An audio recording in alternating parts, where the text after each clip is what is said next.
महत्वपूर्ण है, बल्कि खेलों के माध्यम से जो जीवन में सीखने को मिलता है, अनुशासन है, टीम वर्क है, संघर्षशीलता है और लगातार टीम स्पिरिट, ऐसे गुणों का विकास खेलों के माध्यम से होता है। इसी को देखते हुए आदरणीय प्रधानमंत्री जी ने अपने प्रधानमंत्री बनने के बाद अनेक जो खेलों के क्षेत्र में नवाचारों को प्रारंभ किया, नए निर्णय लिए और खेलो इंडिया, फिट इंडिया जैसे कार्यक्रमों के माध्यम से देश में खेल संस्कृति को प्रोत्साहित करने का काम किया। आज आदरणीय प्रधानमंत्री जी के कुशल नेतृत्व में भारत खेलों के क्षेत्र में नई ऊंचाइयों को छू रहा है और वैश्विक मंचों पर खेलों के क्षेत्र में भी एक नई शक्ति के रूप में उभर रहा है।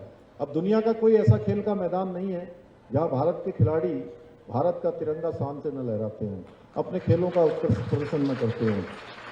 खेलों को लेकर पहले देश में इस तरह का माहौल था कि लोग कहते थे कि 140 करोड़ जनसंख्या का देश, खेलों के प्रदर्शन में कोई उपलब्धि नहीं बल्कि शून्यता रहती है।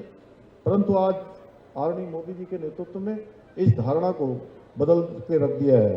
किसी देश में खेलों का इकोसिस्टम कितना बेहतर है, कैसे खेलों का इकोसिस्टम काम कर रहा है, वो इस बात से पता लगता है कि ओलंपिक में देश की तरफ से क्वालिफाई करने वाले खिलाड़ियों की संख्या कितनी अधिक है।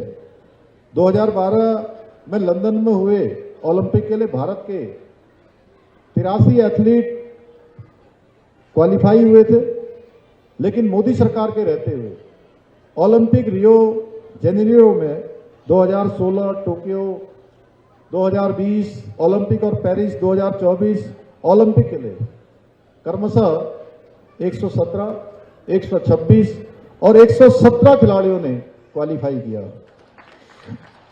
आदरणीय प्रधानमंत्री जी के दिशा निर्देशन में, उनके ठोस प्रयासों का नतीजा है कि भारत ने 2023 में चीन में संपन्न हुए एशियाई खेलों में भी रिकॉर्ड 107 पदक जीते। आज आदरणीय प्रधानमंत्री जी के मार्गदर्शन में नए जोश के साथ भारत 2030 में अहमदाबाद में कॉमनवेल्थ गेम्स की मेजबानी करने जा रहा है, जो हमारे देश के लिए एक बहुत बड़ी उपलब्धि है। आदरणीय मोदी जी का खेलों के प्रति प्रेम का अंदाजा इसी बात से लगाया जा सकता है कि उनके नेतृत्व में आज खेलों का बजट पहले के मुकाबले 1 गुना नहीं, 2 गुना नहीं, बल्कि 3 गुना बढ़ गया है। भाइयों बहनों, इसी वर्ष हमको भी एक बड़े आयोजन का अवसर मिला, राष्ट्रीय खेल प्रतियोगिताओं के आयोजन का अवसर मिला।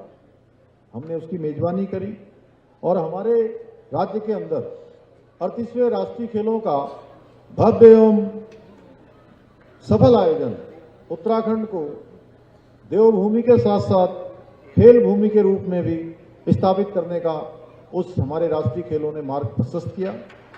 और इस बार के राष्ट्रीय खेलों में हमारे खिलाड़ियों ने बहुत ऐतिहासिक उपलब्धि हासिल की। 103 पदक जीतकर पहली बार राष्ट्रीय खेलों में 7वां स्थान बनाकर इतिहास रचने का काम किया। और इसी से प्रेरित होकर हमने राज्य के अंदर हमारे खिलाड़ियों को और अधिक अवसर मिले, उनको अच्छा प्रशिक्षण मिले। उसके लिए राज्य में विश्वस्तरीय स्पोर्ट्स इंफ्रास्ट्रक्चर विकसित करने का प्रयास किया है।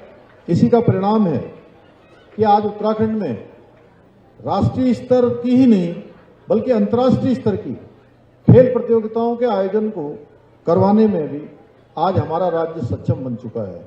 अब राष्ट्रीय नहीं बल्कि अंतर्राष्ट्रीय स्तर की प्रतियोगिताएं भी हमारे राज्य के अंदर आयोजित हो रही हैं। अभी हाल ही में देखा होगा आपने स्पोर्ट्स स्टेडियम देहरादून में जो आइस रिंक है, उसमें अंतर्राष्ट्रीय स्तर की प्रतियोगिता आयोजित की गई, जो न केवल हमारे राज्य के लिए गौरव का विषय है बल्कि भारत में शीतकालीन खेलों के एक नए युग का सूत्रपात करने में भी मील का पत्थर सिद्ध हुई है।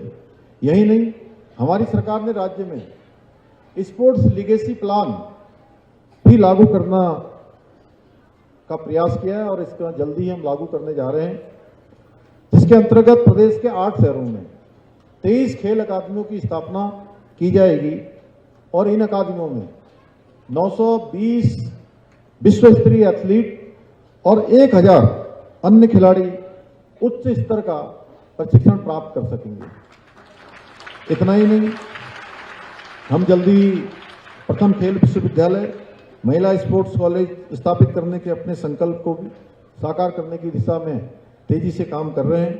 भाइयों बहनों, प्रदेश में खेलों के समग्र विकास और खिलाड़ियों को प्रोत्साहित करने के उद्देश्य से हमने प्रदेश के अंदर नई खेल नीति भी लागू की है।